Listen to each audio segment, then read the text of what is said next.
Tinggal muda, waktunya belanja. Pergi ke Johar, beli baju bagus. Hai Sobat Data semua, kita jumpa lagi di rilis bulan Agustus. Hari ini kita akan menyaksikan bersama rilis berita resmi statistik. BPS Kota Semarang akan merilis 2 indikator strategis Kota Semarang. Yang pertama, bagaimana kondisi perekonomian Kota Semarang saat ini ya? Apakah mengalami inflasi atau deflasi? Dan bagaimana jika dibandingkan dengan kota IHK lain di Jawa Tengah? Yang kedua, kita akan merilis perkembangan pariwisata Kota Semarang. Bagaimana ya perkembangan pariwisata di Kota Lumpia ini dilihat dari tingkat hunian kamar dan kedatangan turis mancanegara di Kota Semarang. Yuk kita saksikan bersama. Assalamualaikum warahmatullahi wabarakatuh. Selamat siang para pemirsa YouTube channel BPS Kota Semarang. Kali ini kita akan menyampaikan kembali perkembangan berita resmi statistik Kota Semarang. Hal ini merupakan bentuk akuntabilitas BPS Kota Semarang terhadap kegiatan-kegiatan statistik yang telah dilakukan. Hari ini kami akan menyampaikan 2 perkembangan berita resmi statistik. Yang pertama mengenai perkembangan indeks harga konsumen Kota Semarang bulan Juli 2022 dan perkembangan pariwisata di Kota Semarang pada bulan Juni 2022. Berita resmi statistik yang pertama yaitu mengenai perkembangan indeks harga konsumen Kota Semarang pada bulan Juli 2022. Pada bulan Juli 2022, indeks harga konsumen Kota Semarang berada pada indeks 111,63. Kondisi ini menunjukkan ada kenaikan sebesar 11,63% dari tahun 2018 yang menjadi tahun dasar perhitungan indeks harga konsumen. IHK di bulan Juli sebesar 111,63 ini mengalami kenaikan dari posisi semula di bulan Juli sebesar 110,97. Hal ini menyebabkan terjadinya inflasi di bulan Juli sebesar 0,59%. Selanjutnya, inflasi tahun kalender yang terjadi sebesar 3,85% dan inflasi tahunan sebesar 4,87%. Sedikit lebih tinggi dibandingkan target pemerintah yaitu 3+-1.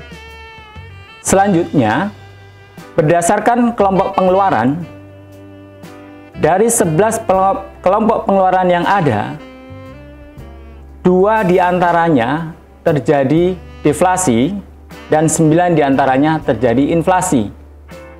Inflasi tertinggi terjadi pada kelompok pengeluaran makanan, minuman, dan tembakau, yaitu sebesar 1,58%. Disusul kelompok pengeluaran kedua yaitu transportasi sebesar 0,87%.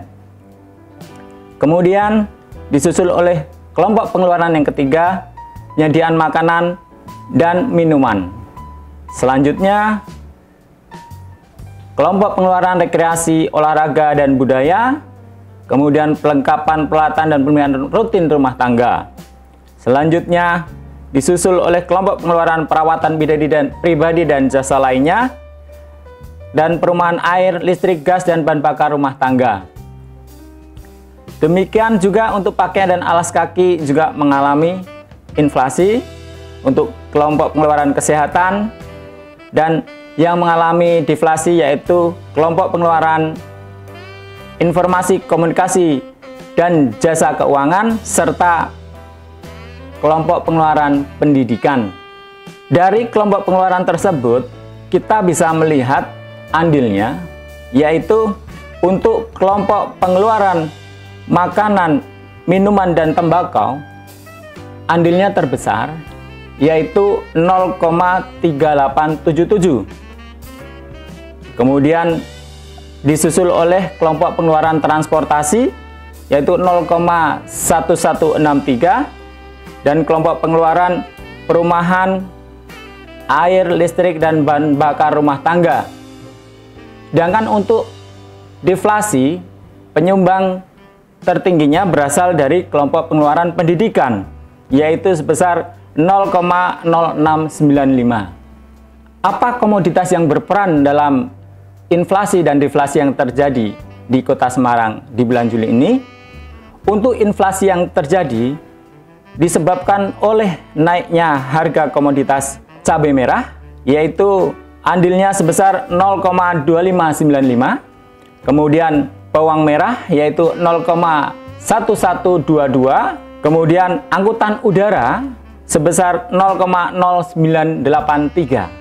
Disusul oleh daging ayam ras 0,0356, teh siap saji, rokok kretek filter, daging sapi, dan kita tahu bahwa kemarin juga ada Idul Adha ya. Ini juga harga daging sapi meningkat. Kemudian ada mobil, tarif listrik, dan air kemasan. Perlu kita ketahui bahwa cabai merah selama Januari sampai dengan bulan Juli merupakan penyumbang inflasi di Kota Semarang sebanyak 5 kali dalam 7 bulan ini. Kemudian bawang merah menyumbang inflasi menjadi andil sebanyak 5 kali. Kemudian angkutan udara menyumbang inflasi sebanyak 4 kali.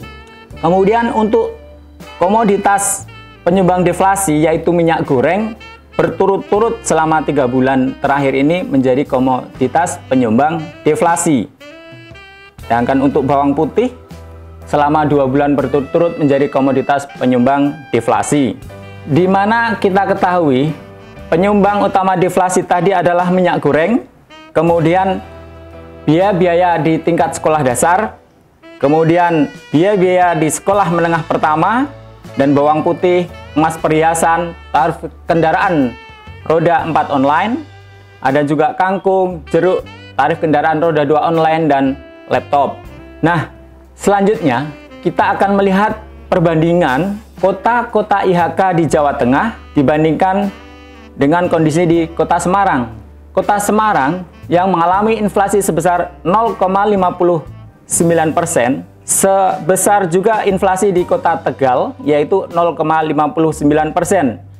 Tertinggi keduanya di Jawa Tengah, lebih tinggi dari inflasi Provinsi Jawa Tengah yang besar 0,51%. Selanjutnya setelah Kota Semarang dan Tegal ada Kota Purwokerto yaitu dengan inflasi 0,39%, disusul Kudus 0,38%, dan Cilacap serta Surakarta sebesar 0,35%. Apabila kita bandingkan dengan ibu kota di Pulau Jawa, posisi Kota Semarang menempati peringkat kedua dari tingginya inflasi di kota yang merupakan ibu kota provinsi di Pulau Jawa. Posisi tertinggi ditempati oleh Kota Bandung dengan inflasi sebesar 0,6%. Kemudian Semarang 0,59%, disusul Surabaya 0,58%, kemudian DKI Jakarta 0,57%, Serang 0,50%, dan Yogyakarta 0,47%. Demikian untuk berita resmi statistik indeks harga konsumen. Kita lanjut kepada berita resmi statistik yang kedua, yaitu mengenai perkembangan pariwisata di Kota Semarang pada bulan Juni 2022. Dari data hotel yang kita kumpulkan, tingkat penghunian kamar untuk hotel berbintang di Kota Semarang pada bulan Juni 2022 sebesar 58,53%. Kondisi ini mengalami kenaikan sebanyak 2,12 poin dibandingkan bulan Mei 2022. Untuk tingkat penghunian kamar tertinggi berada pada Hotel Bintang 5, yaitu sebesar 76,12%. Sedangkan tingkat penghunian kamar yang terendah untuk hotel berbintang berada pada Hotel Bintang 1, yaitu 37,41%. Untuk rata-rata lama menginap di hotel berbintang pada bulan Juni kondisinya sama dengan bulan Mei di tahun 2022, yaitu sebesar 1,38 malam. rata-rata lama menginap yang tertinggi ini terjadi pada hotel bintang 5, yaitu sebanyak 1,62 malam, dan terendah terjadi pada hotel bintang 2, yaitu sebesar 1,25 malam. Untuk rata-rata lama menginap tamu domestik di bulan Juni sebanyak 1,38 malam, meningkat 0,01 poin dibandingkan bulan Mei 2022. Kondisi ini lebih rendah dibandingkan rata-rata lama menginap tamu asing di bulan Juni sebesar 1,99 malam, yang mengalami peningkatan juga dari bulan Mei sebesar 0,07 poin.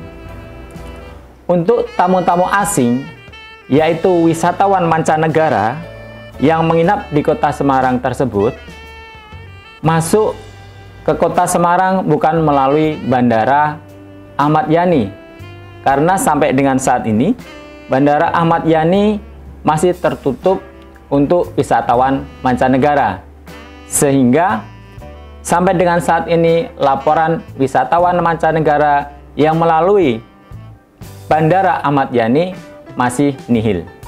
Demikian berita resmi statistik yang kedua. Terima kasih atas perhatiannya. Untuk selengkapnya, berita ini dapat diakses di semarangkota.bps.go.id. Selamat siang. Wassalamualaikum warahmatullahi wabarakatuh. Baik Sobat Data, demikian telah kita saksikan bersama rilis indikator harga konsumen dan pariwisata Kota Semarang. Naik motor kena lampu merah, tunggu hijau baru boleh jalannya. Jangan lupa follow akun medsos kami ya, dan nantikan update berita kami selanjutnya. Bye!